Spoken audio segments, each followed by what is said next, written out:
Good evening, everyone. This is Michael Tierra from the East-West School of Planetary Herbology. And this is a webinar which I'm giving, which I think is very useful to anyone who's seriously interested in medicinal herbs and clinical herbalism, which is the focus of our course. It is on clinically effective herbalism using herbs from all over the world, from Western, Chinese, Ayurvedic, and other parts of the world. And that's what I call planetary herbology. Tonight's topic is Dui Yao, when two herbs are better than one. And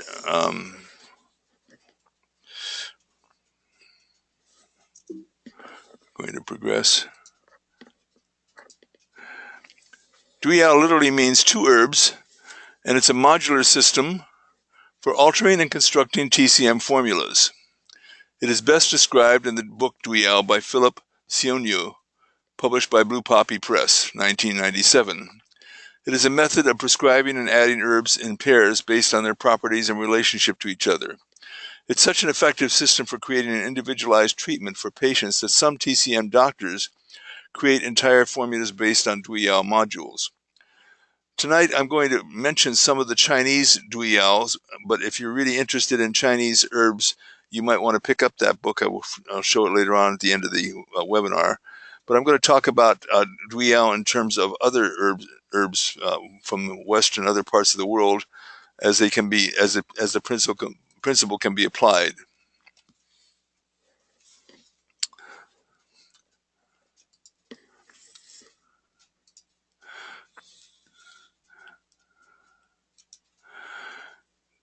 The chosen Dui Yao combination are generally based on their synergistic, that is, complementary properties, although there are many other ways they may be paired in.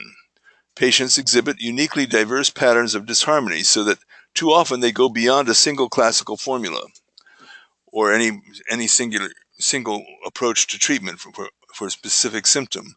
In other words, we have to treat underlying causes as well as the actual symptom itself. Our choice then is to give them more than one formula or to create a Dui Yao modular formula unique to their pattern of disharmony. In my own practice in formulating products, and I have to say I think that they have been very successful, I use Dui Yao and other and basic sound principles of formulation, which I'm going to show you here in a moment.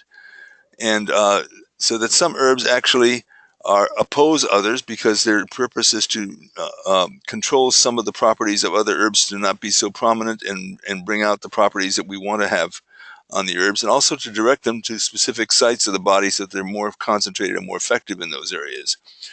More about that later.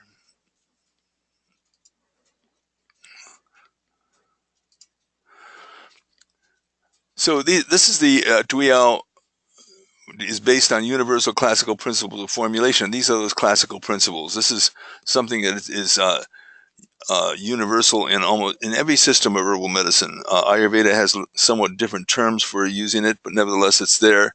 Certainly is present in Western pharmacy. And that's the idea of putting something together in terms of the main herb, and this could be a group of herbs, or main herb or herbs, which the Chinese, following their social political system, used to call the emperor herb. It may be divided between one or two herbs that treat the primary systems or the primary condition that we're addressing. And in this particular category of formulation, we give the maximum dose. The maximum dose is anything from 30% to 60% or more that can be occupied by the main herb or herbs in that matter. Some supporting herbs are ministers, and they support, supervise, and develop the action of the main herbs. And they also relieve secondary symptoms. In other words, not just the primary complaint that the patient has, but secondary problems that the patient may have. And in this, we give somewhat less than the maximum dose for supporting herbs, or what the Chinese call ministers. The assisting herbs or adjutants enhance the effect of the main and supporting herbs, and a smaller dose is used here also. And then conducting herbs or emissaries, very important and oftentimes overlooked aspect of formulation. Conducting or emissaries coalesce and direct the herbs to the intended areas of the body. And in this case, a small dose is used. Then there's anti-assisting herbs. Anti-assisting herbs moderate the formula's primary therapeutic actions. In other words, if you want something, an herb to be, a formula not to be too effective or too strong, or you want some aspects of the formula to be diminished, then you add what are called anti-assisting category of herbs in this place.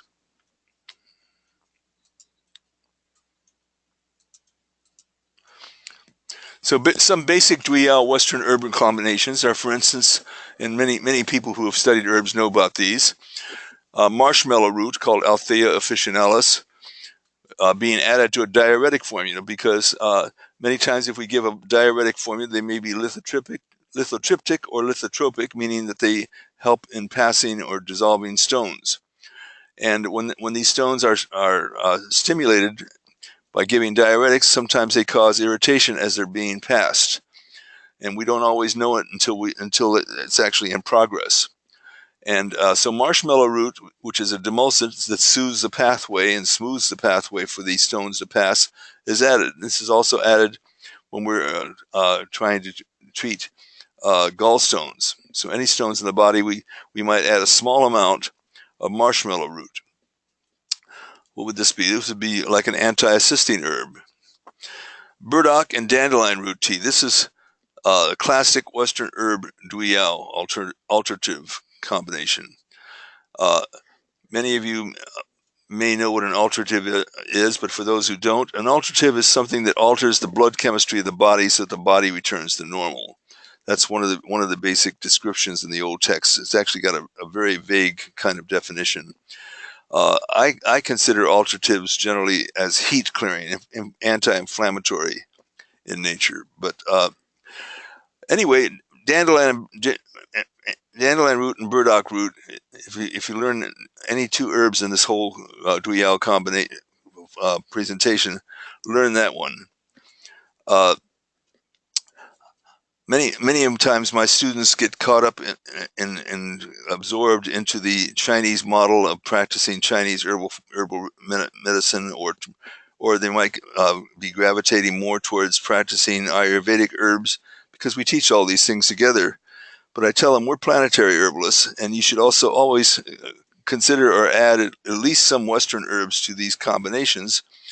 And this would be a perfect place to give a tea of burdock and dandelion root. At least you've added that aspect of non-Chinese herbs or Western concept of herbal medicine to a formula, because these two herbs are wonderful. They clear the liver, they clear the urinary tract, they help the lymphatic system, and they help stomach and digestion. So that's pretty much the central cause of many diseases.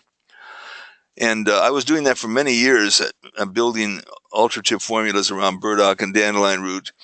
And then after a few years of this, I found out that as we will talk about again later on, that many of the herbalists of the National Institute of Herbalism in the UK also were using a lot of dandelion and burdock root tea. So I guess I was doing something right, or at least that a lot of other people thought was right. Thomsonian, which is Samuel Thomson was a maverick herbalist of the 1800s, and he developed a rather unique and very effective system of herbal medicine called Thomsonian herbalism, and it created quite a revolution in America, and many people learned it and practiced it and had good effects from it. The late Dr. Christopher was a Thomsonian herbal doctor. In other words, he was trained in this style, and it's characterized by adding and using a lot of cayenne and lobelia. So cayenne and lobelia actually is a good Dui Yao to add to any formula to increase the absorption and potency. So you would never use a lot of these things, but just a little bit. You don't want to put in so much lobelia that somebody would throw up, because it is an emetic after all. But you put put in, excuse me, you put in just enough so that the body relaxes and it can absorb and utilize the herbs more effectively. Cayenne, on the other hand, tends to focus or concentrate the formula to enhance its potency and effect. This is Dr. Christopher's famous lower bowel tonic, and we're going to see some aspects of Dui Yao in this combination. For instance, we're going to see that because it's a lower bowel tonic, he's looking to create a regular bowel movements without necessarily a strong purge, but to create regularity. And so he's using barberry, cascara, and rhubarb, 3 laxatives. Well, this would not be considered a Dui Yao, it'd be considered a Tri Yao, if anything. In other words, 3 herbs rather than treated as 1 rather than 2. And so he's emphasizing the use of cascara because based on his teaching, he saw cascara as a tonic laxative. He said that one can use cascara and you don't become dependent upon it. Some herbalists today have challenged that idea, but nevertheless, that's what he taught, and I generally subscribe to that. And rhubarb and barberry is a herb which is a cholagogue. In other words, it works through the liver. The liver plays a very important role in promoting bowel movement because the secretion of bile is what stimulates the colon to have peristalsis and create bowel movement. So barberry and cascara together would be a great Dui Yao.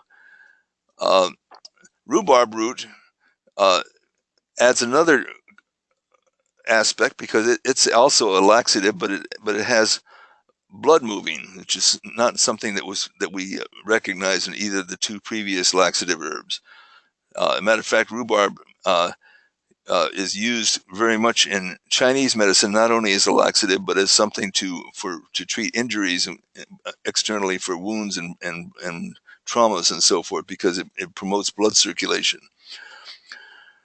Then he has cayenne and ginger. Now that's another classic Dui Yao. They're both stimulants. They're both warming stimulants, and the 3 herbs previously, the 3 laxative herbs are very cold in nature. That's what partially what makes them, because cold descends and heat rises, and so the cold nature of those laxative herbs promote bowel movement, but it can be so harsh that someone gets cramps when that happens. They call it griping or gripping. Could be griping, I suppose, also. Anyway, you add a small amount of a warming herb to it, like cayenne or ginger. Especially ginger is good. And you might also add an anti-spasmodic like lobelia, and that immediately stops the gripping action or the cramping action of the laxative herbs. And then red raspberry is sort of an anti-assisting herb, because while these others are promoting bowel movement and strong elimination, red raspberry soothes the entire process and provides a very mild type of astringency that helps to control the possible excessive amount of purging that could happen from the laxative herbs. So that adding red raspberry to barberry could be a Dui Yao because of the fact that it would help to regulate bowel movements rather than just strong purging. Fennel seed is a carminative, meaning that the main herbs in the formula that occupy the largest part when you put them all together, 1 part barberry, 2 parts cascara, 1 part rhubarb, you have 4 parts, and that would be the largest part compared to any of the others. And so fennel seed and that strong bitterness can injure the stomach, and fennel seed not only helps to relieve that stomach irritation, but also helps the flavor and the ability to actually utilize and digest it, because you're not this digestive system is not putting up so much resistance. Now, golden seal According to Dr. Christopher's understanding at the time when he taught this, which was in the 60s and 70s, when I studied with him and worked with him, he considered it a pure tonic, and indeed it has many, many properties. I no longer consider it a tonic in that respect. It will certainly be a digestive tonic because it's bitter, meaning that it stimulates hydrochloric acid that helps stimulate one's appetite, and also stimulate hydrochloric acid so you digest food more effectively. But golden seal has mild laxative properties, which makes it synergistic with the laxative herbs in the formula. It's ultrative, meaning it clears heat. It clears inflammation. And a detergent, meaning it's cooling or cleanses the system. And it's a cholagogue, meaning it stimulates the flow of bile. When you stimulate bile, you're opening up the liver and you're opening up the whole system to basically digest and move things along. And then it's considered a digestive tonic because, as I said, it's a strong bitter.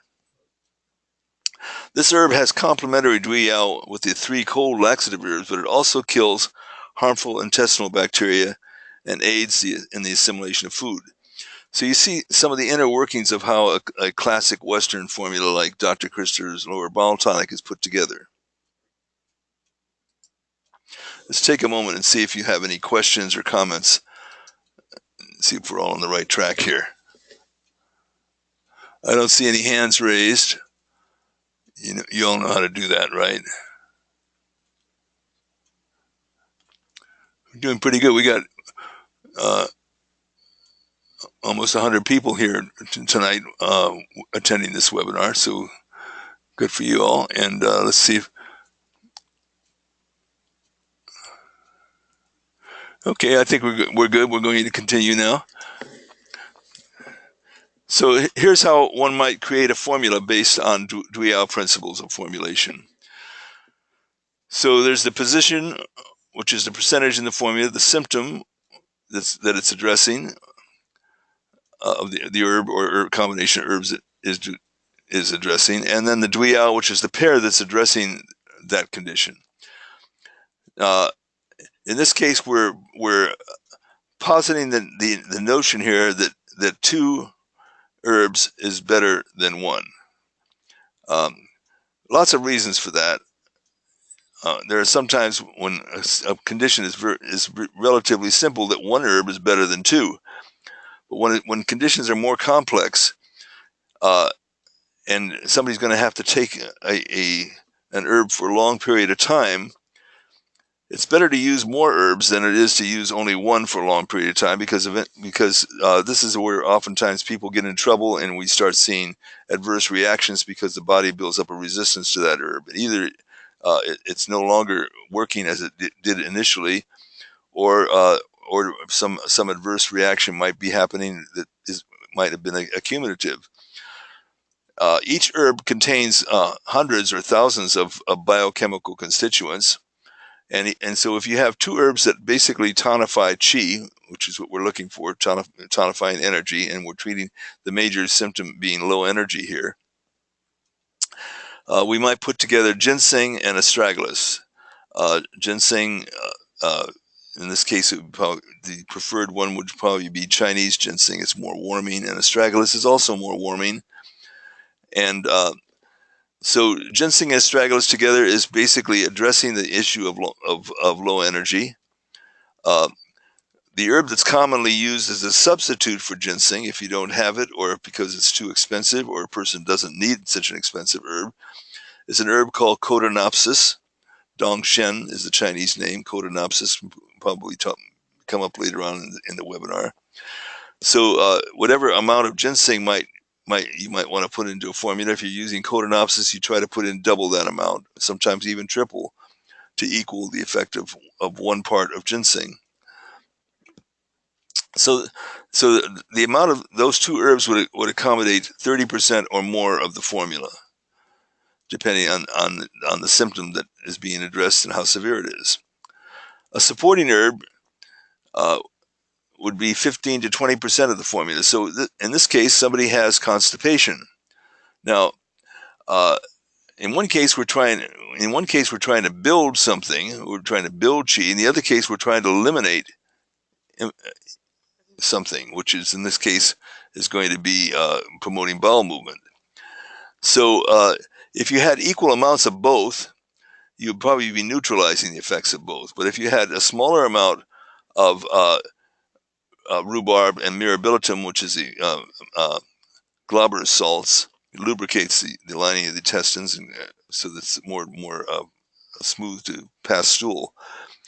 So if you're putting a smaller amount of that, you're going to help regulate constipation and treating somebody who has low energy and not interfering with the major part of the treatment. Another case and another factor that you might notice in this individual is that they have fluid retention. So again, we're choosing two Chinese herbs, which is Fuling, Poriococcus, and another herb called alisma. Alisma is water plantain. It does grow in the West, and it used to be used, but it's no longer used in Western herbalism, but it is used in Chinese. So those two together serve as diuretics, and they're Dui Yaos of each other. So that means they while their primary action is as a diuretic, they have sub-properties or secondary properties that complement each other and also possibly neutralize any adverse reaction that you might have that might be present in either one of them. Hope you're getting the idea of all this. Then a supporting herb or the condition might be nervous anxiety. And in this case, we're adding two herbs from the Chinese tradition as well. And that's peony root, an herb which is widely used in Chinese medicine and sometimes used, and it was used widely in Western herbalism. And now I think some Western herbalists are using it, though you won't find it in the market so commonly in Western herb sources. So peony root and bupleurum together. Both of these together help to relieve nervous anxiety and moodiness. And then in our analysis of the individual's constitution, we always try to determine whether they're cold and their preferences for cold things, which means they're hot, or their preferences for warm things, which means they're cold, or and any indications like that might relate to either or both their constitution or their symptoms. In other words, if their symptoms are improved by adding warmth to it, then we would say that the condition might be caused by coldness. Now, I know that a lot of people use ice to treat severe trauma. And, well, that severe trauma would be localized inflammation or heat. So the ice put on it would be definitely appropriate, except that it's like too much. And so it not only cools the inflammation, but it also freezes the circulation. And the circulation is primary in the whole aspect of relieving pain and relieving traumatic conditions. So warmth oftentimes is better. And you can use cooling herbs like comfrey root or comfrey leaf or plantain leaf, which is cooling, in a warm decoction to treat an inflammatory condition. Anti-assisting herbs, which are calming and harmonizing. These two herbs will come up so common in probably the two most common herbs in Chinese medicine, and that's the combination of licorice and jujube date. They add flavor, but they also tend to moderate any severe reaction anyone might have to any herbs in the formula with them. And usually a very small amount of supporting and anti-assisting herbs is added to a formula to help balance it out. So in Western herbalism, it's very common that people might decide to add honey. And I know that we add honey because, for instance, we're looking to improve flavor. Well, licorice and jujube date improves flavor, and you could use regular dates and put them into a tea that tastes terrible and to improve flavor. But the effect of that is to nourish the parasympathetic nervous system and counteract any kind of bad reaction one might have to any other combination of herbs.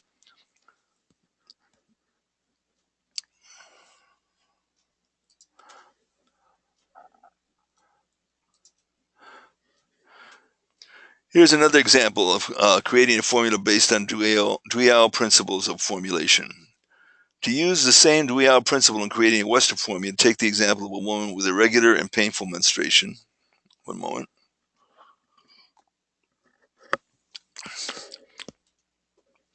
We apply all of our learned diagnostic skills. And I have to tell you, as a side note here, I'm on the admissions review committee with the American Herbalist Guild, and we review a lot of herbalists from all over the world who want to have a standing in the guild as a professional herbalist, which is the highest level of recognition in the profession that you can get in North America, is to be accepted as professional herbalist in the American Herbalist Guild. One of it's not the biggest lacking is not necessarily knowing herbs. People may know herbs, they may know diseases, but they don't know how to assess patients. And for that purpose, I believe that you either need to be learning the Chinese system of assessment, where we're using things like tongue, pulse, whatever system you use is going to be called differential diagnosis. In other words, you don't base your entire diagnosis or assessment based on one indication. You're going to compare a whole bunch of them together and then decide after that which one you're going to start with. Now, at that point, you still don't really know for sure, but you have a good idea. So you start by preparing a formula based on that level of differential diagnosis assessment. It can be done in Ayurveda when you're looking at the tridosha, the doshas in Ayurveda. It can be done in Western herbalism when you start looking at the different systems of the body. In other words, somebody comes to you with a disease, but you look at how's their digestion, how's their bowel movements, how's their breathing, how's their sleep, how's their heart, and all those things, because all of those things might be an underlying cause that created the disease or the symptom in the first place. And so when people apply to the American Herbalist Guild, oftentimes their training in herbalism is not with this level of assessment capabilities, and it's unfortunate because they know a lot about herbs, but they don't know how to use them correctly. The East-West Herb course, the one that we started, and I don't mind giving you a little plug for it periodically through this thing, has always emphasized that assessment is at least 50%, if not more, of the art of herbal medicine. And so we use both traditional Chinese medical assessment. People have 10 questions you have to ask everybody to find out their condition that would not be revealed in their when they're telling you their complaints. We use tongue, we use pulse, we use complexion, how they walk, how they talk, all those kinds of things, and then we put it together in a differential system to arrive at an assessment modality.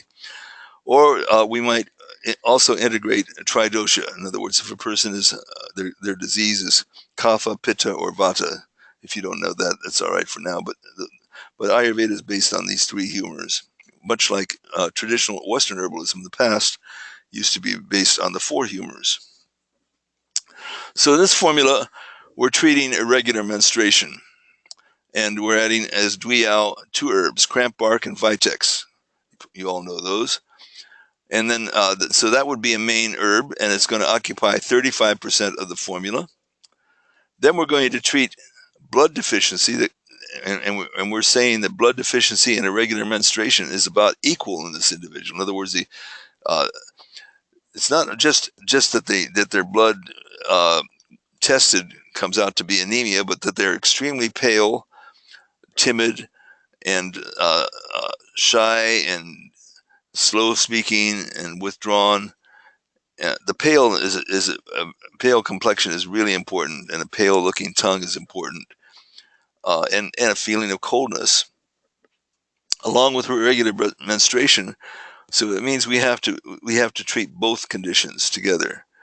So for blood deficiency, we want to build the blood, we want to nourish it, and we're using shatavari or Chinese asparagus root, because I don't really know of a good Western herbal herb that has been identified that has the same kind of nourishing tonic effects as these Ayurvedic and Chinese herbs do.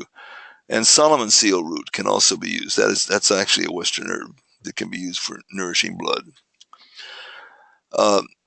Because they might have weak digestion accompanying blood deficiency, as you can imagine, anemia and irregular menstruation, their digestion is going to be off. So we might add Dui Yao and anise and ginger together. It could be fennel and ginger, or fennel and anise, or any other two spicy herbs that could be added to this combination. Conducting herbs, in other words, in this case, we want to bring the effect of all the other herbs in this formula to the area of concern, which in this case is going to be the female reproductive tract. And both motherwort and blue cohosh have a particular affinity for that. So we use a small amount of the conducting herbs. They also complement the properties of the main herb of irregular menstruation. So this formula would be very effective for that. But you can see the principle of how you put it together. Here's another formula, creating a formula based on Dui Yao principles of formulation. This is a Western herb for a man complaining of colitis, severe bleeding, diarrhea, and extreme coldness, who has blood and qi deficiency at the same time.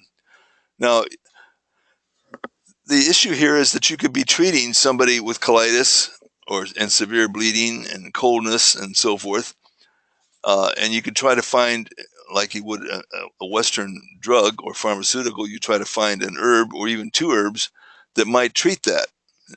In this case, I actually had three herbs lined up here: blackberry root bark, cranesbill, and agrimony. But because of the coldness and the blood and qi deficiency, in other words, the underlying weakness of the constitution, the body cannot use those herbs very effectively to treat its main problem. So first, we're going to address the issue by adding supporting herbs to treat the coldness, and that might be a choice of ginger, cinnamon, cloves, cayenne, or Yogaraj Google, which is a very good herb for circulation. And that might be 20%. And then we might add another supporting herb to it for the blood and qi deficiency. So here we're going to add ginseng and dongui. Ginseng tonifies qi, and dongui tonifies blood. And then we're going to add conducting herbs. In other words, bringing the effect of this herb to the digestive tract, gastrointestinal tract. And here we're going to use three herbs as one. Triphala is a blend of three herbs, but it brings everything to the GI tract. It really helps to normalize the entire GI tract, including the liver. So we're going to add a small amount of licorice triphala to the formula, treating all three herbs as one. And then anti-cystine herbs. In other words, there's a lot of herbs in this formula, and it could be that the combination may be a little harsh for somebody to deal with all at once. And we add anti-cystine herbs, borrowing from the Chinese notion about this. It's called harmonizing, and we're adding a small amount, 10% or less, of licorice and jujube date. So,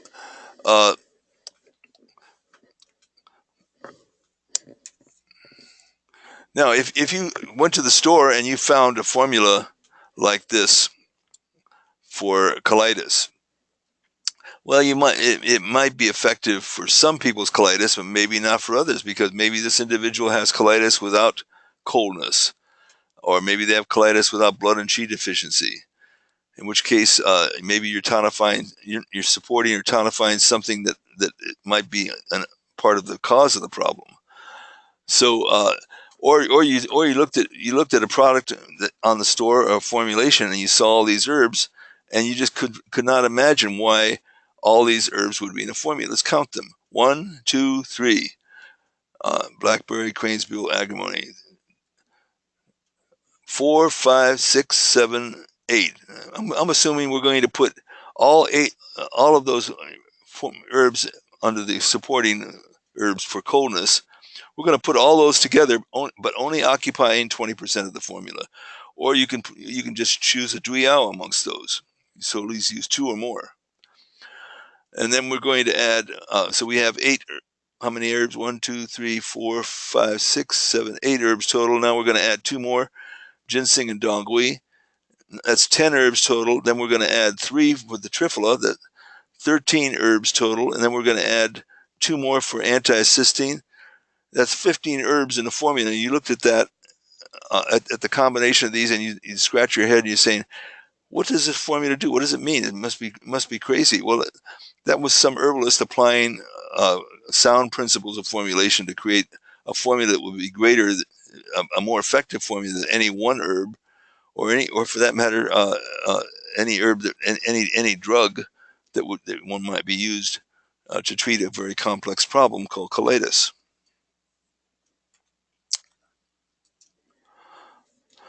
This is a traditional Chinese formula called Bai Hu Tong, means decoction of white tiger. The reason it's called white tiger is not because the formula is fierce and it's going to bite you or eat you up, but it's called white tiger because the condition is treating the uh, heat that might occur in a very cold climate, and where the white tiger lives. So it clears heat and treats high fevers when the body is in a state of excess. This formula is really specific anytime you have childhood fevers, because, as you know, childhood fevers oftentimes go dangerously high, higher than adult temperatures would go. And this would be the formula of choice. And oftentimes when a child has a fever, I don't even have to think about other factors. I would just give them this, and it brings the fever down beautifully. One moment.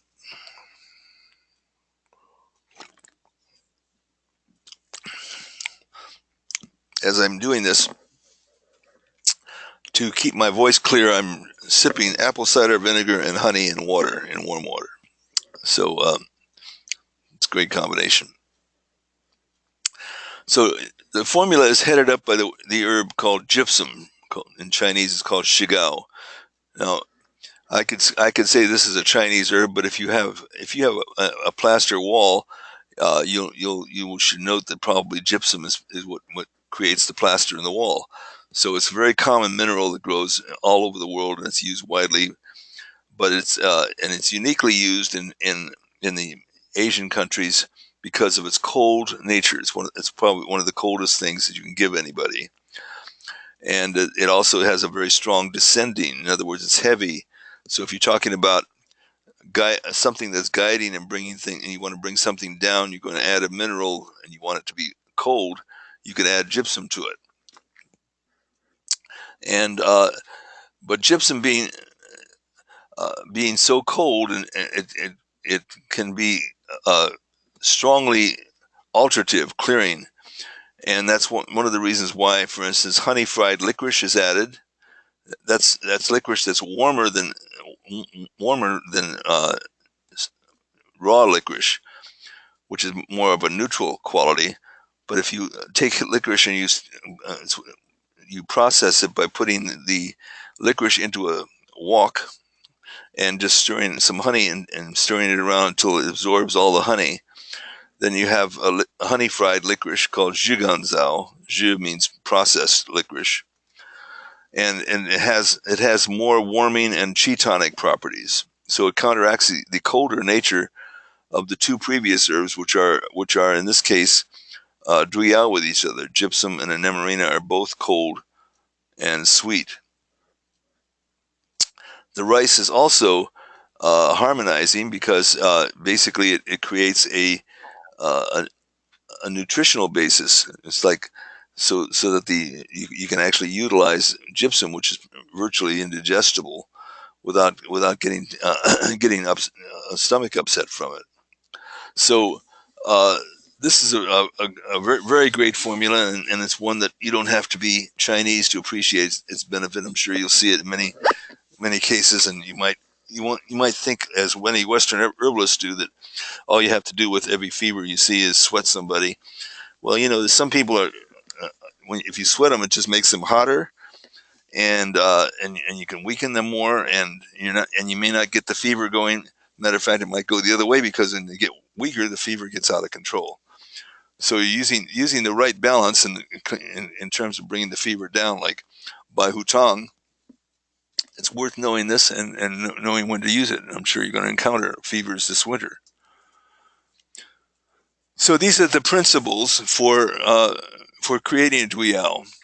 We combine herbs to enhance mutual complementary qualities. This may be the most common Dui Yao method, combining two or more herbs with several properties. Actually, they all have one main property and several secondary properties.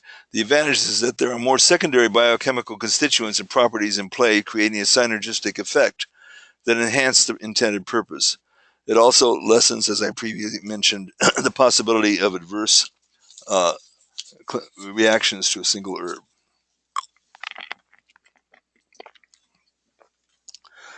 Combining opposites to enhance complementarity, tonification, and elimination. So in this case, we're combining two herbs like rhubarb and ginseng to treat both constipation and qi deficiency.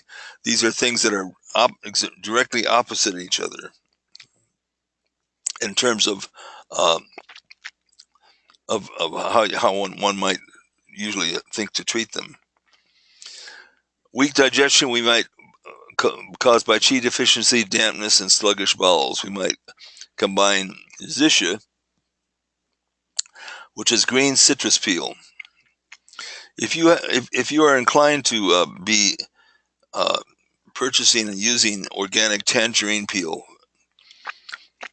I would suggest that when you do that, always dry your tangerine peels, because they're really effective to counteract dampness and phlegm in the body, and to promote digestion and the movement of qi in the gastrointestinal tract. And we always use a small amount of citrus peel. Green citrus peel, like most green fruits, has a laxative property, as well as being regulating movement of qi or energy in the GI tract. Orange citrus peel, orange tangerine peel, is more warming and not laxative. So Western Dui Yao combination for constipation with coldness and qi deficiency might be cascara bark, raw ginger, and elecampane root. Well, it's not really a Dui Yao, that's a tree Yao again, isn't it? Substances that complement each other according to their properties. We've heard a lot and seen a lot of the use of boswellia these days, especially for treating aches and pains and arthritic problems. Boswellia is really incredible, and so is myrrh. They're both the resins from a plant that grows in desert climates. Boswellia is basically frankincense. So the combination of myrrh and boswellia is a tremendous Dui Yao, and makes any arthritic or rheumatic ache and pain, body ache, injuries, whether it's taken internally or externally, it moves the blood, relieves pain. Menstrual pains, we might combine black cohosh and cramp bark. These are not necessarily the same herb, they just complement each other. For qi deficiency, we already mentioned the combination of Codonopsis, Dongshen, and Astragalus. For blood deficiency, Angelica sinensis, which is Dongui, and Shudi Wang, which is prepared Rehmannia glutinosa root. I spelled that wrong, by the way. It's REH. Nervousness, insomnia, and anxiety. These are two mineral herbs. One is very strange. First of all, the common one is oyster shell. Everybody knows what oyster shell is. It's used as an antacid for GERD and things of that nature. But it's also it's a source of calcium in many people who are taking calcium supplements. It's derived from oyster shell. But dragon bone I think of as old calcium, which means it's deeper and stronger and is more young. And you'll have to take my word for this, but it's the prehistoric ossified bones of of prehistoric mammals, and there are deposits of this that are pretty much infinite, just like there are places where people harvest um, oil and petroleum products, which are the remains of uh, ancient plants and living material that descended down to the bottom of the earth. Well, dragon bone is basically the same thing in terms of being the ossified bones of these prehistoric mammals. It's not that expensive, and you get and when you buy it, you can powder it and mix it with oyster shell. You put those two herbs in anything, and because they're heavier, you generally use higher doses, at least 30 grams a day of either or both together. And anyone who suffers from nervousness, insomnia, and anxiety, anytime you add those two herbs, you're going to immediately, almost within a half hour, an hour, it's going to just settle them down. I add this formula to other herbs like chamomile and lemon balm for children who are hyperactive. It's phenomenally effective. Urinary calculi. We use two herbs in this case, gravel root and parsley root together. They complement each other and they treat urinary stones. Substances that treat the same condition, so blood deficiency. If there's any two herbs that you want to get from this Dui Yao presentation, and you're looking to treat anemia, which is not at all uncommon, remember this combination: Dongui and astragalus. This is the most powerful combination of herbal two herbs that I know for treating anemia, and it works pretty fast. Within 2 or 3 weeks, the blood count starts coming up. In this case, it's very interesting because astragalus is known as a chi tonic, and Dongui is known as a blood tonic. So you think if you're treating blood deficiency, you would want to add more of the blood tonic. But because blood is the mother of chi, and chi is the controller of blood. I think it's the wrong word, but in other words, these two herbs have an intimate relationship with each other,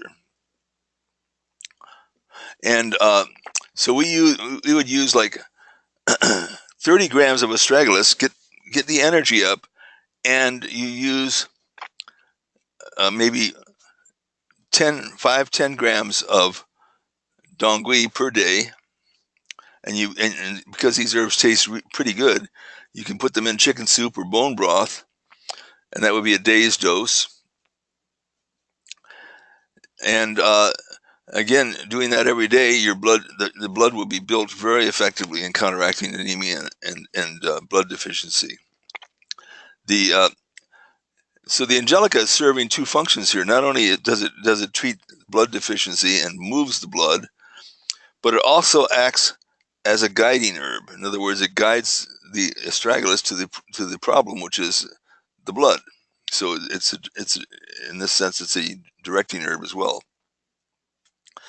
Next is menstrual pain. A very simple combination is chamomile flowers and ginger together.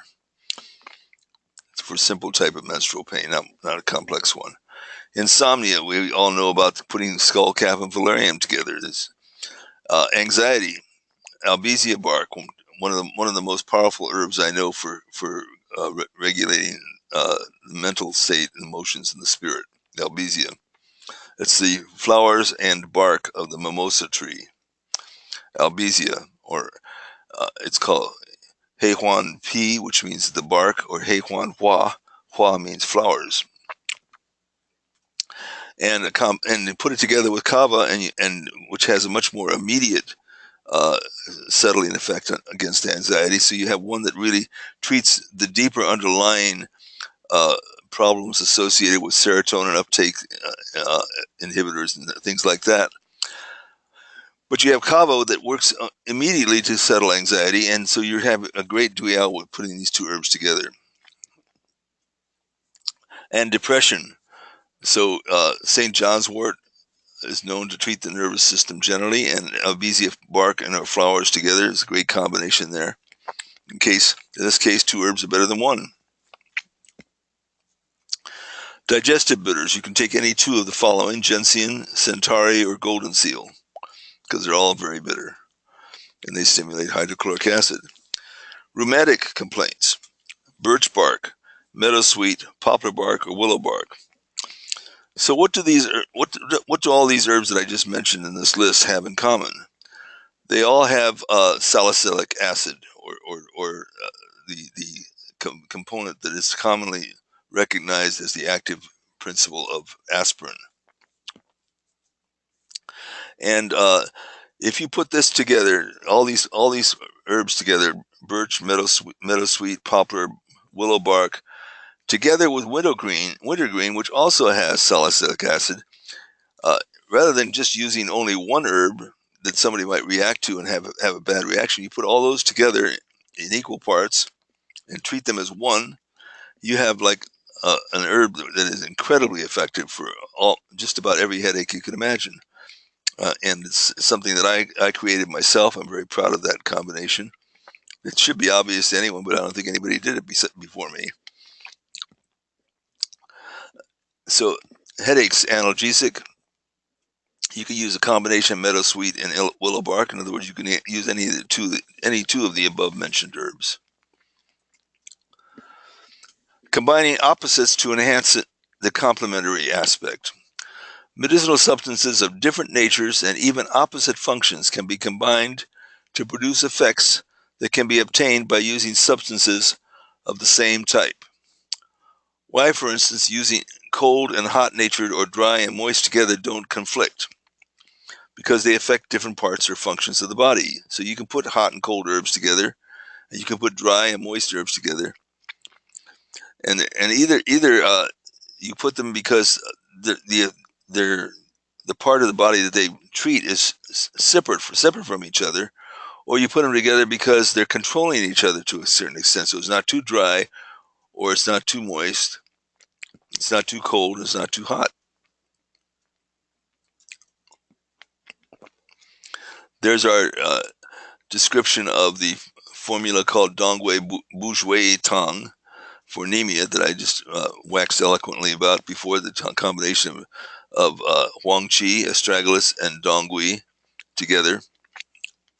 And so you can see that it has even wider healing benefits than just treating anemia.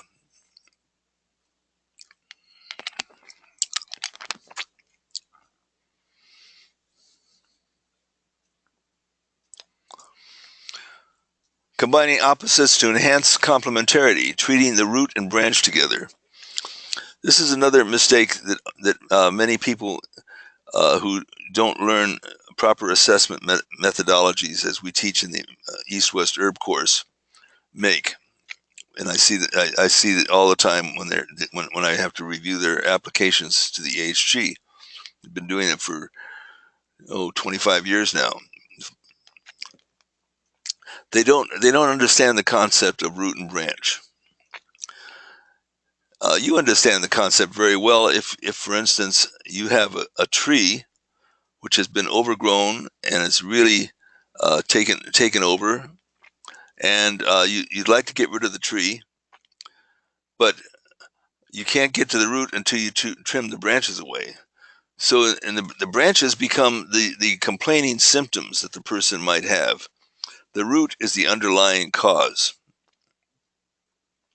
So the general principle is that when you're treating a patient and they come to you with a symptom, you want to see the symptom usually as a branch, and try to understand what are the underlying or root causes of this condition. Try to understand it as best as you can, and understand it in terms of the physiology of the body. They have weak lungs, they have poor digestion, their bowels aren't moving, they have poor circulation.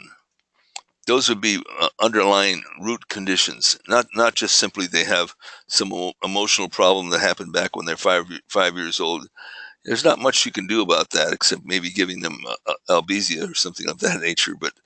But try to understand it in terms of the physiology of the whole person, and you're going to have better success. So, treating root and branch, a combination of blueberry or huckleberry leaves and devil's club bark for diabetes. It's both warming and moistening and tonic. Also, for diabetes, we might give Gymnema sylvestre, gurmar, and shilajit. Gymnema sylvestre is a very good herb for diabetes. It's got a wide popularity in the market today.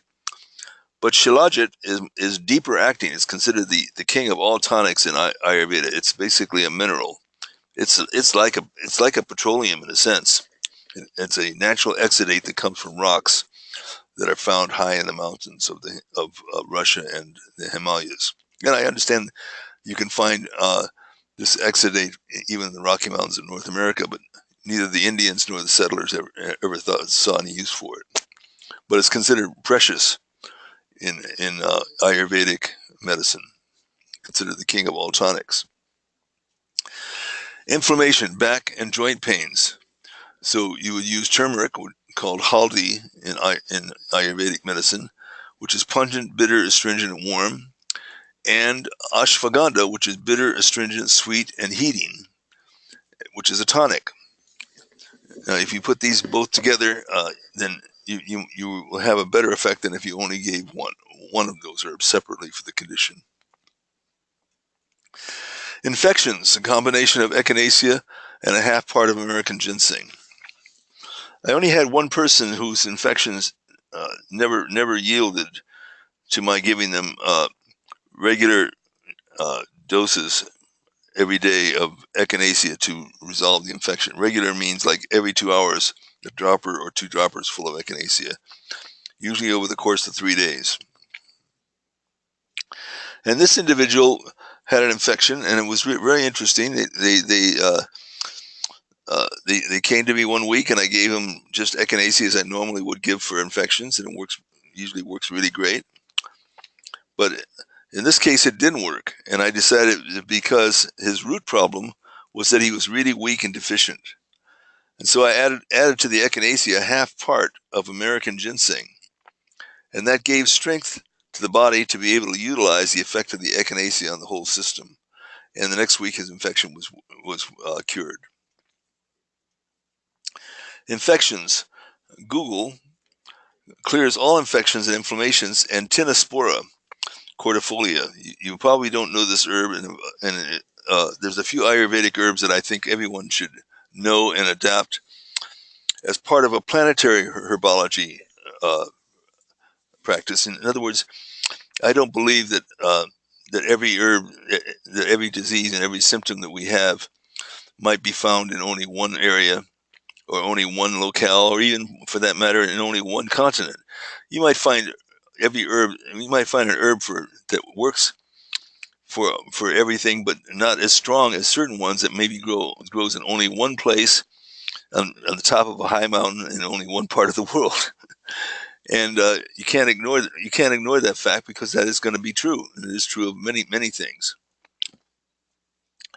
And Guduchi is a unique herb, Tinospora, in that it's both bitter, astringent, pungent, and heating. Bitter is usually in most systems of herbology, herbs that are bitter has a cold energy. But in this case, bitter herbs all have a detoxifying or clearing or inflammatory clearing energy, but in this case it also has a warming energy. So the Guduchi is unique in being an herb that can be used for clearing inflammation and infections in the body, and at the same time being tonic and rejuvenative. So it's a good herb to know. You can buy these Ayurvedic herbs that I might be mentioning from sources like Banyan Botanicals, Banyan, Banyan Botanicals. You can find them online. They sell all these things that you might be interested in experimenting with. Combining opposites, treating two pathological conditions simultaneously. Now, of course, it's not unusual that when people get sick that they don't have two problems at the same instead of one. So in Chinese medicine, we might use Melia tusendon, Tranlinze, which is bitter, acrid, sour, cold, and it clears heat. It relieves liver qi stagnation with pain in the chest and ribs. With a distended liver, bulging disorders, in other words, swelling, kills parasites and fungal infections. Generally, a good herb that clears inflammation and heat. And Corydalis, Yanhuso, which is the premier herb for relieving pain, has many of the same properties associated with poppies. And putting Melia and Corydalis together, the two move qi and blood together and relieve pain in either a hot or cold condition. I hope that you read my blog recently on the controversial herb kratom, or kratom, as some people say, Mitragina speciosa. I've used a lot of it in my clinic because it's immediately effective for relieving pain. It works just like opium, except it's non-addicting, and it has virtually no adverse side effects. And putting kratom together with Corydalis makes a Dui Yao, so that you may not need to use so much of one or the other to relieve pain and move blood.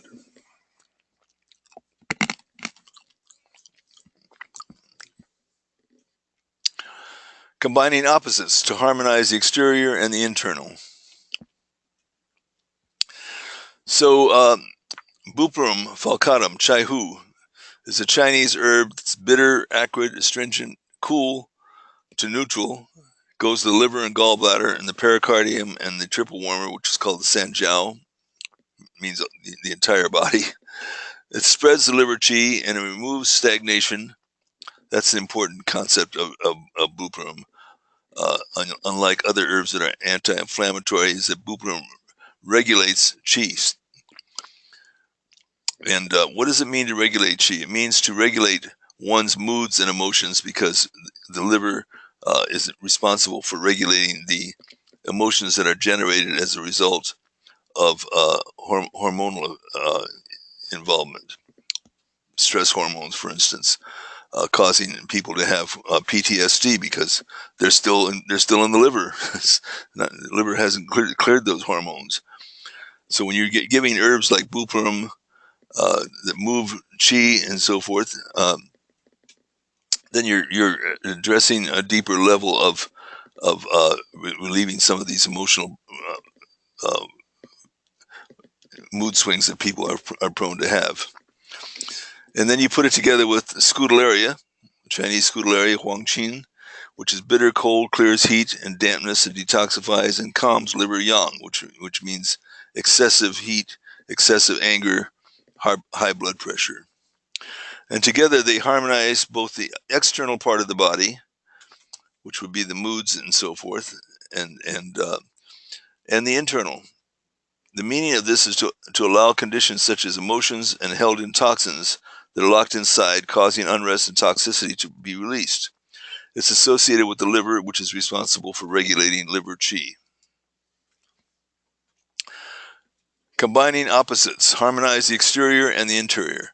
For this purpose, Bupleurum occupies unique properties. Chinese skullcap is different from Western Scutellaria laterifolia in many ways, but especially that the Chinese use the root, whilst Western skullcap uses the leaves. I think an interesting combination might be Bupleurum and Indian Guduchi, Tenospora, the one I just talked about. Guduchi is bitter, not bitter, it's bitter, astringent, pungent, it's warm, it's detoxifying, and reduces inflammation and fevers, but it's also a nerve tonic, increasing strength and longevity.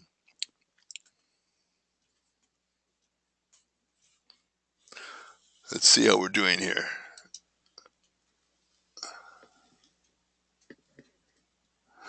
Okay, I'm gonna give you all 5 minutes to take a little stretch, and we'll get into the home stretch when we return in 5 minutes from now.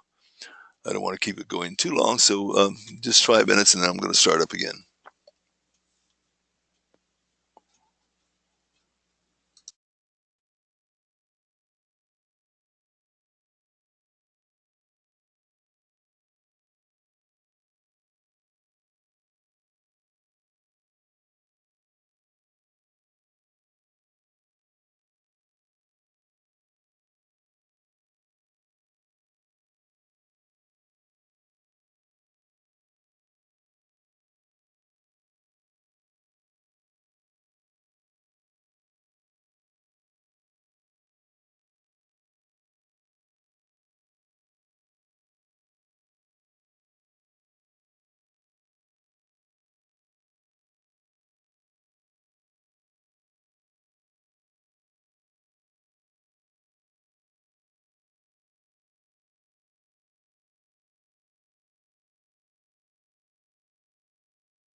Okay, I'm back a little longer than 5 minutes because I was busy answering a lot of your questions, and I sent the answers out to everybody. So there was a few that came in through that vehicle while I was answering that I missed, but we're going to continue now.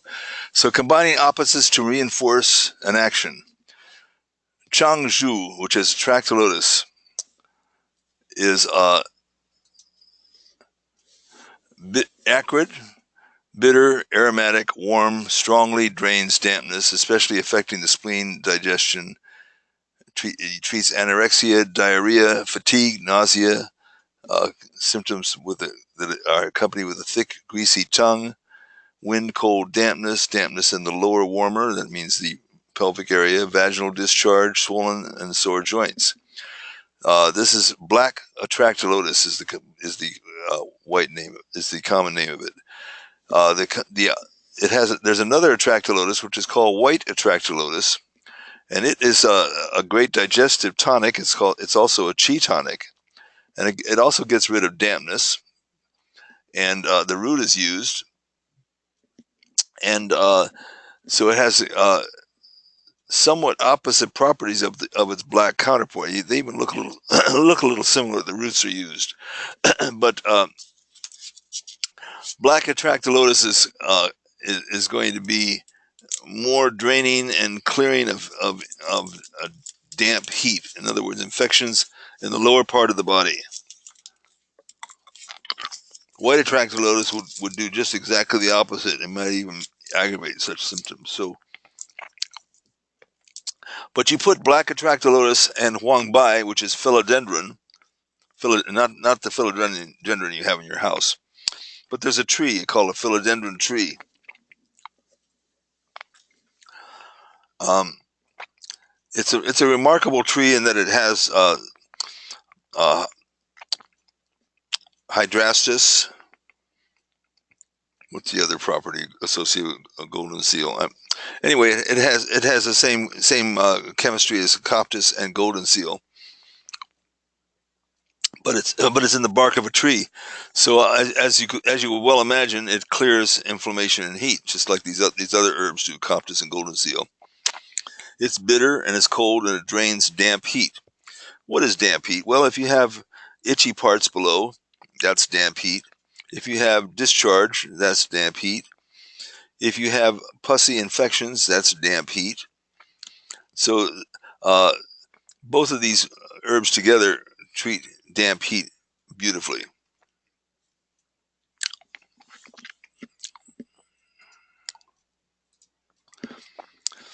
So this is a very famous formula, and it's basically a Dui Yao formula. So Dui Yao meaning that if I were to put together a formula and somebody showed me that they had, like for instance, we have a clinic treating the homeless and the mentally impaired. Many of these people have severely swollen ankles and legs that are discolored, like the one we were seeing in this picture, painful, red, hot, and that's damp heat in the lower warmer because it's in the lower part of the body. The upper warmer is at the bottom of the uh, xiphoid process to the upper part of the body up to the head. The middle warmer is from the xiphoid process, which is the top of the chest above the stomach, the bone there, down to the below the navel, and then the lower warmer is the everything below that. So the triple warmer essentially means everything, but it has some special understanding in Chinese medicine, which we won't get into here. And I'm not sure anybody really understands it that clearly. So for all practical purposes, this formula treats damp heat in the lower warmer, very specific for swollen ankles and legs. So, and it's got a name called Ermiao San, which means two marvel powder. It's marvelous because of how well it treats those conditions. And you can add that as a Dui Yao to any formula where that symptom appears.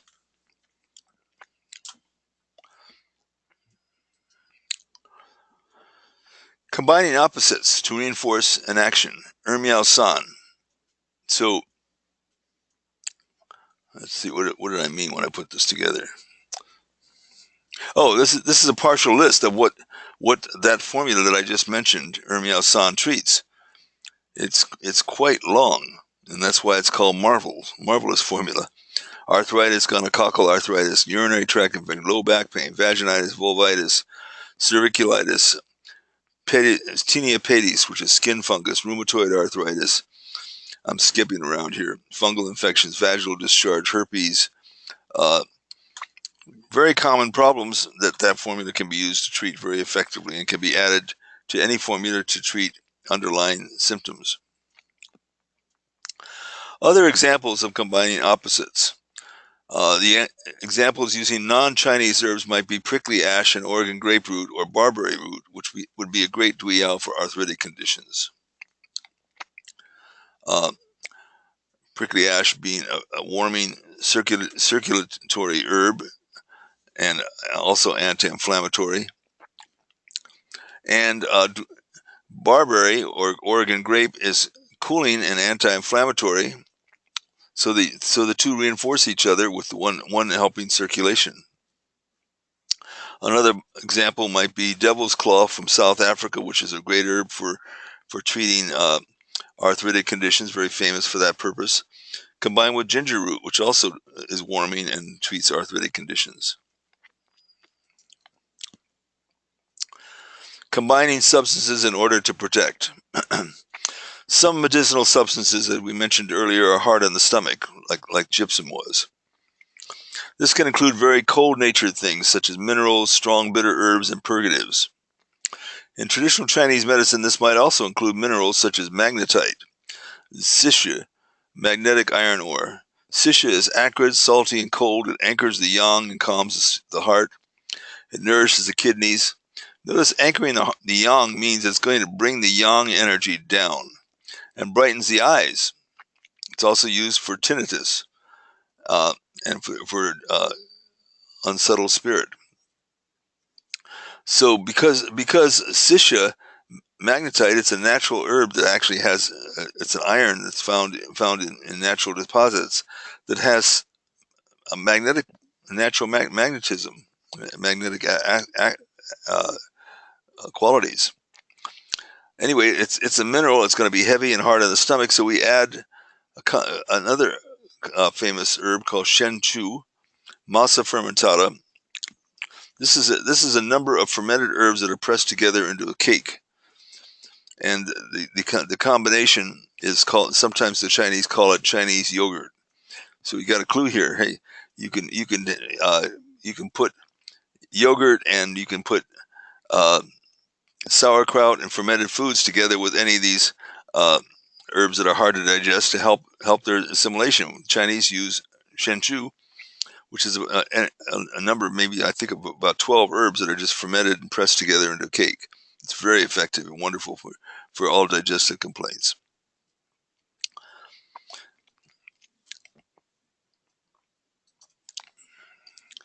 Gypsum stone, shigao, is sweet.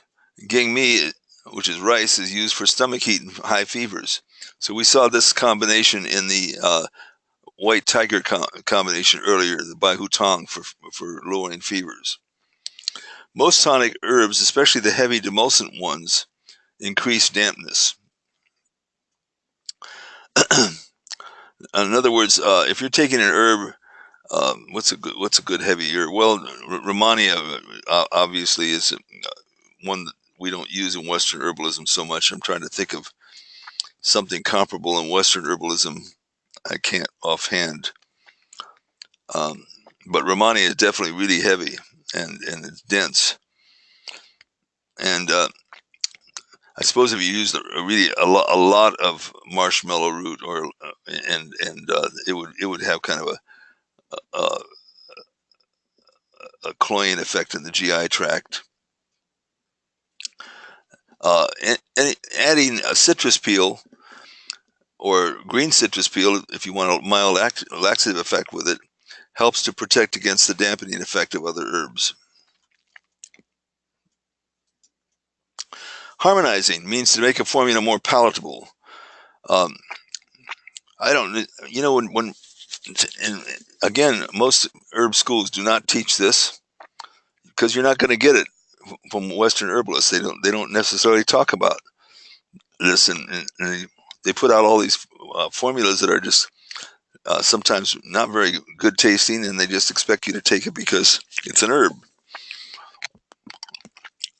That's gotten to be so much the case that if I ever put in something to flavor a formula to actually make it more digestible, people would question its value. And if it, if it if it tastes better and it feels more acceptable to your system, it means you're going to use it better. If your body is repulsed by it, you don't do anything to deal with that, then your body is not going to use it very well.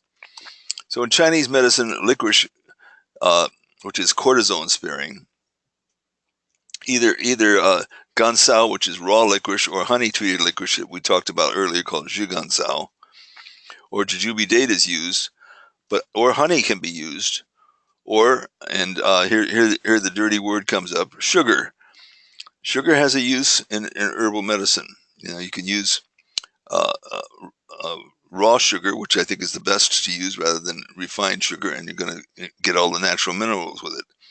But sugar has a value, and again, there are many formulas and many combinations of Ayurvedic products that I would love to see on the market, but because people read sugar on the label, like for instance the formula Shayavan Prash, which is a fantastic Ayurvedic tonic consisting of almost 50 herbs with amla, but it has sugar and it has honey, and because people read that, uh, they must have heard my other talk, which says all sugar is bad, and they reject anything that shows sugar in it. But a small amount of sugar sometimes really helps the body to absorb the other herbs. Dried orange peel also can be used, and a drop or two of food grade tangerine oil can be used. Stevia is an excellent herb that comes from South America. It's a non-caloric sweetening agent for herbal teas and tinctures. One of the most common old-time traditional flavoring agents was pure anise seed oil. You can buy this in any Western, in supermarket, because they still sell it that way. You could just add a drop or two of anise seed oil to any combination or any tincture, and it'll just make it better tasting, and therefore it has a more harmonizing effect.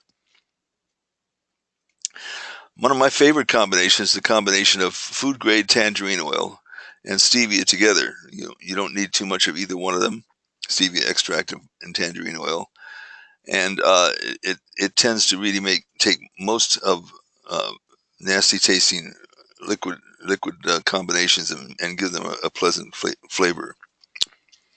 Adding sweet substances or any other flavoring agent will, to a small extent, depending on how much is used, it alters the strength of the primary herb.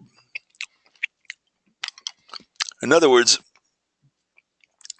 uh, when you're adding a sweet quality to say a main herb, you're going to lessen its strength. That's not always a bad thing, especially if the body's fighting it. So if you can soften the blow, so to speak, the body can absorb and utilize it better, and that's one of the roles that licorice plays a big role in. It's most commonly used herb in Chinese medicine because uh, it basically is an herbal analog to cortisone. It's called cortisone sparing. In other words, when you take licorice, it allows the cortisone that your body naturally secretes from the adrenal glands to continue to be operative in your system longer. And so licorice doesn't actually add cortisone; it's cortisone sparing. So it's not neutralized by the liver. And in that way, and cortisone is the universal eraser for all discomforts, itches, pains. Cortisone uh, helps the body, helps neutralize all adverse reactions in the body, almost regardless of what they might be. So licorice serves that function, but not by adding cortisone, but by being cortisone sparing. However, if you take too much licorice, it does act like cortisone, and you will get uh, uh, symptoms of aldosterone, which is severe fluid retention, all the symptoms of excessive cortisone would cause. But you have to take a lot of it, and over a much longer period of time. So having said that, don't be afraid to take good doses of licorice for a week or 2 weeks if necessary to treat acute conditions. It's not going to hurt you. But it's when you use high doses over a long period of time that licorice becomes a problem. But one or two, half a teaspoon of licorice, a very small amount of licorice will cut through a huge amount of bitter tasting herbs. So you only have to add a very small amount of licorice to almost anything to help neutralize its any adverse reaction the formula might cause. So it's a ultimate harmonizing herb. Combining substances and herbs to guide. Herbs used as messengers guide other medicinals to the organ or site of imbalance. These serve as messengers or ambassadors to refine, reinforce, and even at times contribute to the intended therapeutic effect. There is a Chinese saying, Yao Wu Yin Shi Zi, Butong Bing Suo. I probably slaughtered that as I pronounced it, but that's okay. It means medicinal substances without guides cannot reach the site of the disease. Well, I guess a lot of us have missed because how many herbal formulas and combinations have you seen sold in stores that don't have a guide that brings it to the site, to the source of the disease? So, what are these guides?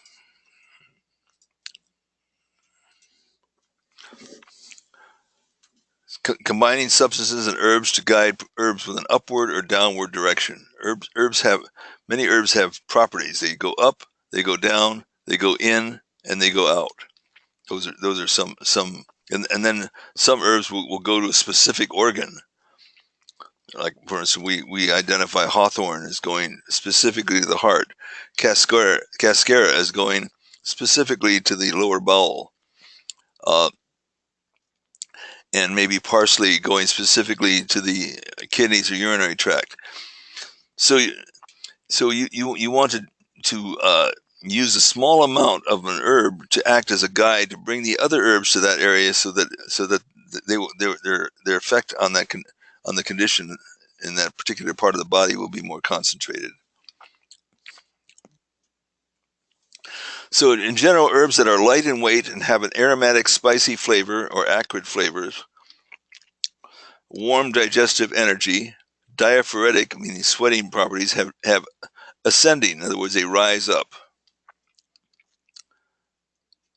They're aromatic, they're spicy, they're acrid, they're warm digestive energy, diaphoretic.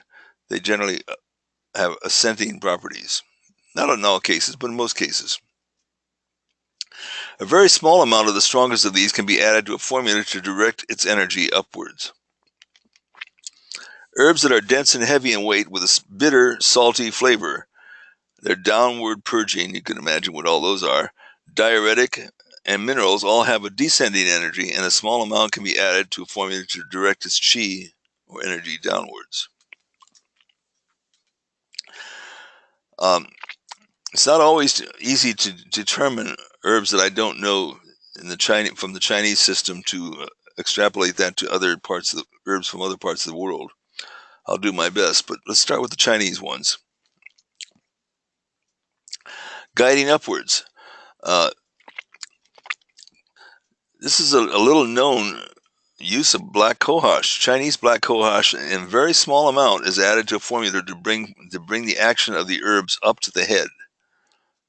So when you're treating mental problems, you can put in a small amount of black cohosh, not because you want the properties of the black cohosh there, but because it's a messenger.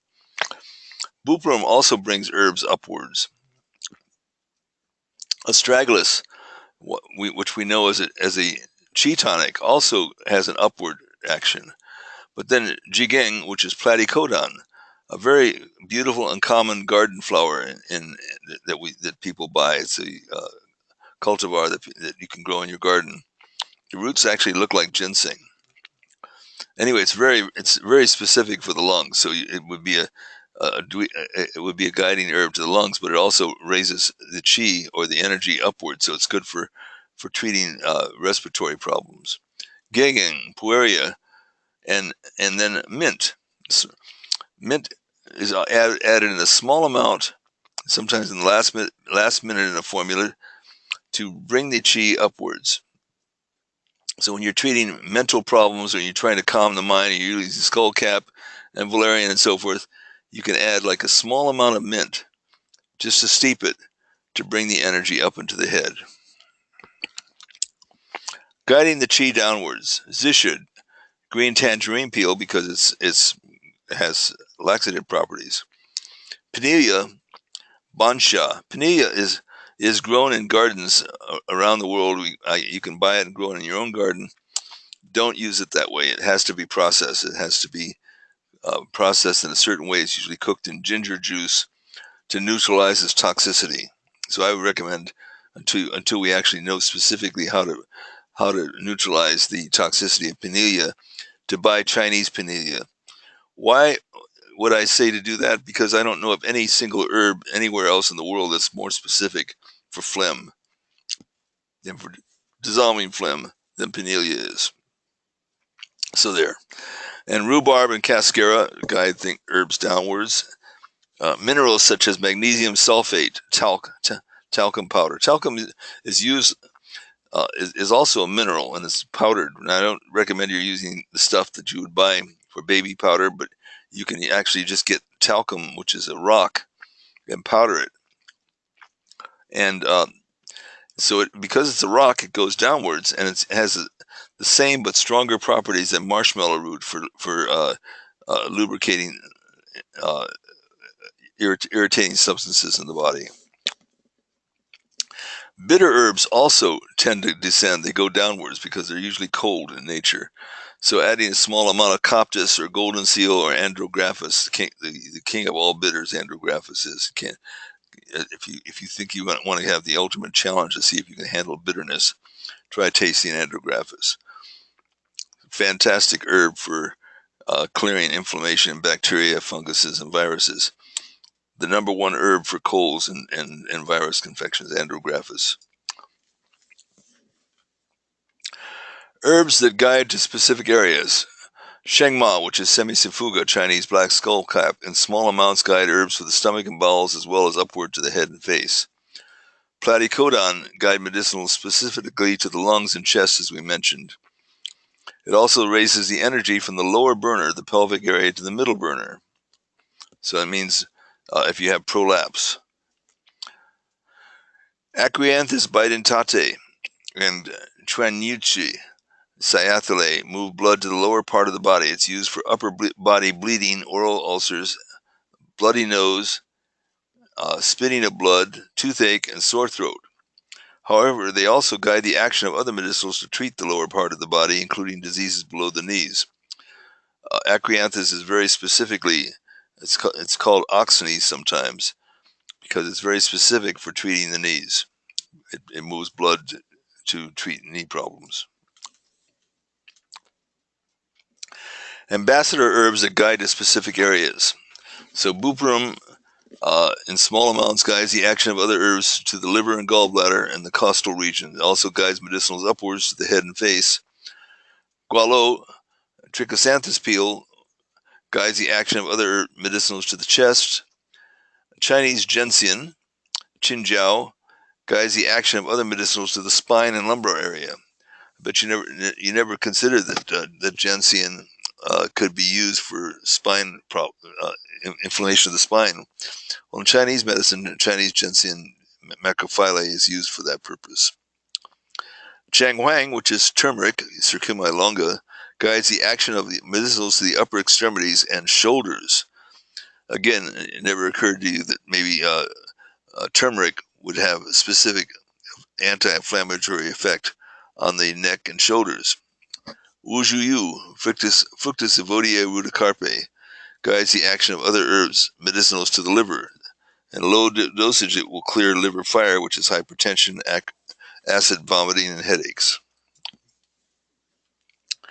Rugui, which is cinnamon bark, cassia, returns yang fire to its lowest sources, adrenals, and can be used to treat sore throat, oral ulcers, and glossitis. This is almost counterintuitive because cinnamon bark is very hot. and you'd think that's the last thing you'd ever want to use for sore throat or oral ulcers or glossitis. But here it's used energetically because it brings the yang fire, which is all that inflammatory action. It's so strong, it concentrates it down into the adrenals, which is the kidney yang area, so that these other parts, which are where that yang fire is invading, are relieved, like sore throat, oral ulcers, and so forth. I wish I would have thought about that recently. I just recently had a patient who had radiation from a type of cancer, and the result of it was that she developed tremendous ulcers in her mouth and other parts of her body, and I just don't think of cinnamon bark as being good for that because it's so hot in nature. It's even hot. It's one of the hottest herbs in the whole Materia Medica. So, combining substances and herbs to guide turmeric and ghee. If you have turmeric in your cupboard and you just put it on food, it doesn't work so well. Ghee, which is clarified butter, specifically aids in the absorption of turmeric into the tissues of the body, especially when you add a small amount of pepper or trickatu herbs, which are 3 types of spicy herbs used together as one. Together with turmeric, use a small amount of that together with ghee, and the turmeric is going to be far more effective than if you use it by itself. And most of the time, when you buy medicinal turmeric from dealers now, and even my own Planetary Formulas sells straight up turmeric in liquid form, for instance, it automatically has piperine in it to help its absorption and enhance its properties. In Thomsonian herbal medicine, cayenne pepper and lobelia enhances the focus and delivery of accompanying medicinals. Dr. Christopher and Samuel Thompson and Dr. Noel of the Dominion Herb College were very fond of adding a small amount of either or both cayenne pepper and lobelia to their formulas, and they were because they really believed, and I think they were correct, that these 2 herbs together really helped enhance and focus the therapeutic effects of the rest of the herbs and formula. When I first wrote the Way of Herbs, I put together a number of formulas that for different conditions, and the book became very popular, and it's still being sold today. It's a bestseller with over 500,000 copies, the best-selling herb book in the world at this point.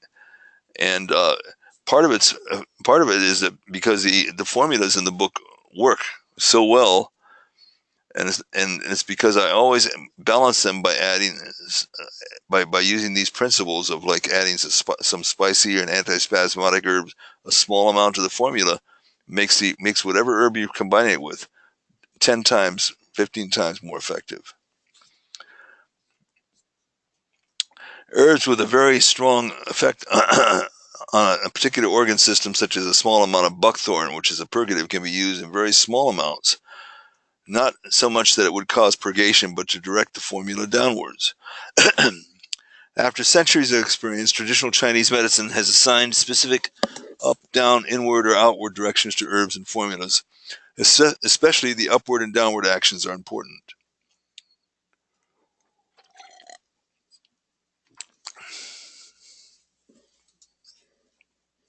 Strong flavored herbs are used to guide medicinals. Sour goes to the liver and gallbladder, and those are some sour herbs: schizandra berry, hawthorn, vinegar, lemon, citrus peel. Bitter goes to the heart and small intestine. Most bitter herbs clear cholesterol, so it helps circulation. That would be its relationship to the cardiovascular system. So bitter tonics such as gentian, coptis, and golden seal might be examples. Sweet or bland goes to the stomach and spleen. They're nutritive. Licorice, jujube date, honey, and sugar. So it guides. In other words, these flavors guide other herbs to that particular part of the body. A small amount of spicy herbs guide herbs to the lungs and large intestine. peppers, ginger, cloves, anise, and anise seed. Salty herbs guide herbs to the kidneys and bladder. A pinch of salt is always added to a direct formula for the kidneys and bladder. This is just a generally good, sound thing to do. When you're giving a formula for that, and you want it to go to the kidneys and bladder, just put a pinch of salt in it. That salt will bring it down to the kidneys more effectively than if you left it out. It's the guide that directs it to that part of the body. Kombu and other seaweeds are also salty and go to the kidneys. In Ayurveda, the concept of an anupan is a medium that is combined with any herb or formula to carry it to a particular dosha, which means physiological terrain. Carriers that balance the doshas. The doshas are the three humors, vata, kapha, and pitta. So vata, a dosha would be oil and warm water, milk, bone broth, raw sugar, ginger tea. Pitta, a carrier would be ghee, aloe vera juice, milk, cold water, raw sugar, or mint tea. Kapha, a carrier would be honey, ginger, and spicy herbs. So very commonly, herbs that are given for vata, which would be what? The nervous system. They're given in a first of all, they're given warm. They might be given with warm milk. They might be given together with some spicy herbs, or and pitta herbs might be given with ghee, and kapha herbs might be given with honey, ginger, and spice, and so forth. So if you looked at the famous Ayurvedic formula Shayavan Prash, it has oil, it has sugar, it has honey, and it has ghee. It has all those things because the herbs that are in it, which number anywhere from 45 to 50, depending on who's making it, which the major herb, which occupies 50% of the formula, is amla, a sour fruit that has that's profoundly nutritive. Anyway, when all of these things are blended and cooked together, it treats the whole body and it gives strength to the whole body. And it was used as an aphrodisiac in early times for low sex drive. Also, when people have wasting and debilitating conditions, they need to build themselves up. If people are prone to get sick frequently, they just want to maintain their immune system. Shayavan Prash is used. I've tried to market it in America, and I've succeeded with bringing in many Ayurvedic things that have become popular. Triphala, for instance, and Google is another one that I was the first to bring that into the market.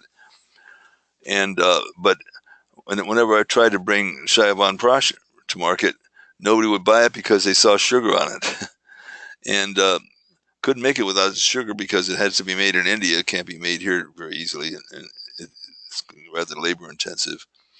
So, and every once in a while you'll see a bottle of Shayavan Prash sitting in a store, and it's kind of lonely just sitting there. Nobody knows what to do with it. And so Indian people know very well what to do with it. If you go to India, sometimes you find entire stores dedicated to selling only Shayavan Prash. That's how popular it is there. It's just one of the great roborants, tonic things, and combining it, and it's usually cooked with milk when people are really run down, and taken warm with warm milk, and it can be spread on toast and jams like a jam or jelly. Butter and rock candy is used for anemia. So any herbs that you're going to be treating for anemia, you might mix with either butter, with a combination of butter and rock candy. Ginger juice and honey and hot water, and so forth. So anyway, that's using anupans as carriers. Hot spices such as peppers and ginger and herbs. This is a very important concept here. Samuel Thompson and his followers were often called cayenne doctors because lacking sufficient amounts of other peppers and spices, Thompson frequently added a small amount of cayenne to his combinations to enhance bioavailability of various herbs and formulas.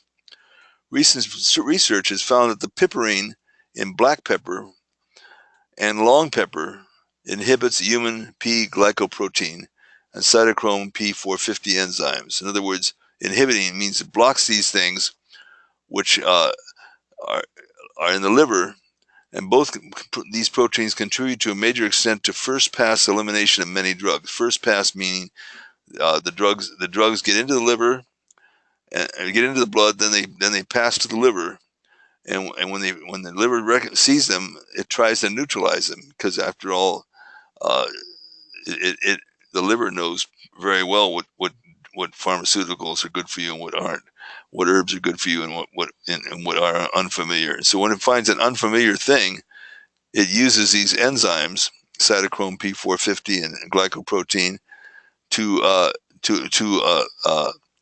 neutralize. It's a detoxifying aspect to those herbs. But what if you want echinacea to have a longer acting effect in the body, and you don't want the first pass to neutralize the antibiotic and antiviral properties of echinacea? You add a small amount of pepper. Now, we can say piperine, which is found in black pepper and long pepper, is the secret here, but there's a broader principle, which is spicy herbs generally, and that was what Dr. Thompson realized when he added small amounts of spicy herbs to any formula. Thus, the combination of a small amount of 5% of piperine to turmeric with ghee greatly affects its absorption. Where we go here.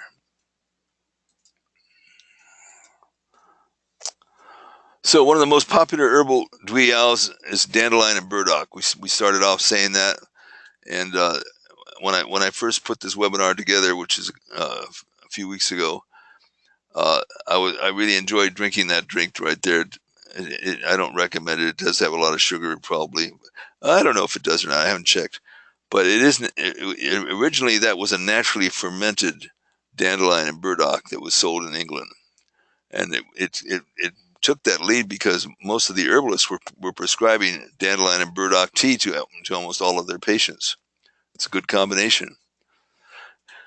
So dandelion and burdock has the advantage serving as an all-purpose alternative blood purifier, anti-cancer, detoxifying combination. It gently works through the liver, stomach, kidneys, and bladder. It's also the advantage of being pleasant tasting. It's widely prescribed by British herbalists for a wide number of conditions and as a basis for building a more complex formula around these two wonderful teas. The tea I most often give to my cancer patients includes these two herbs, plus or minus any of the following: Oregon grape, barberry root, paudiarco, red clover blossoms, sarsaparilla, cat's claw, and but dandelion and burdock is always the heart and soul of the tea. And if you do find, I wrote to the company. I said, "Is your soda now?" Because they have a ginger one and then they have this one. I said, "Is it still naturally fermented?" And they just say botanically brewed. So I'm not sure, but originally it was naturally fermented. So to learn more about the healing benefits of dandelion and burdock root tea with their anti-cancer properties in the East-West School of Planetary Herbology, and to learn about these two herbs and their anti-cancer properties, check out my blog. So I wrote a whole blog on these two herbs, along with my herbalist wife, Leslie Tierra. Our monthly writing on herbs are the longest-running herb blog on the internet. And you can find many other topics that are interesting as well. We're running a special currently that a discount on the course because we're going to have to raise the price significantly after the first of the year. And you are the first to know that we have finished the new editing of the course. We edited the first part and the last part. The Materia Medica, I think, has over 600 herbs, and it's the largest Materia Medica that of anybody's. And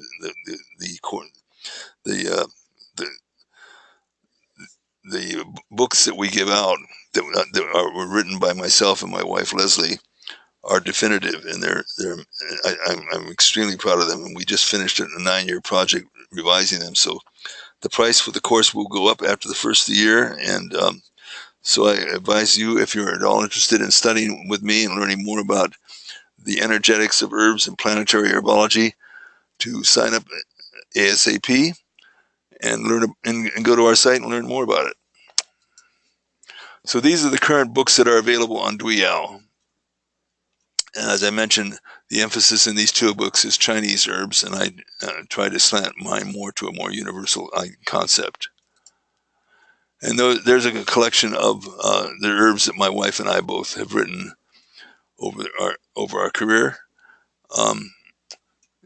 And that is all. That's the end of our webinar. And I'm going to find out if we have any questions at this point.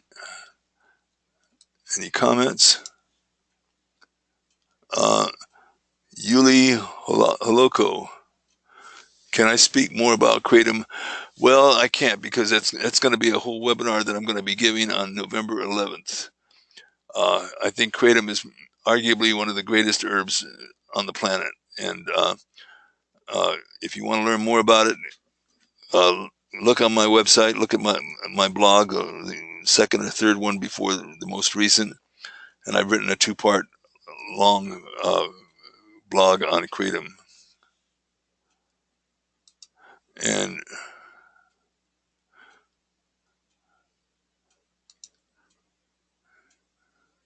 can I spell Ayurvedic tonic? Well, I think you probably got the answer. Thank you, everybody. And I'm going to say goodnight for now, and thank you for hanging in there. And I hope to see all of you as future students. Bye.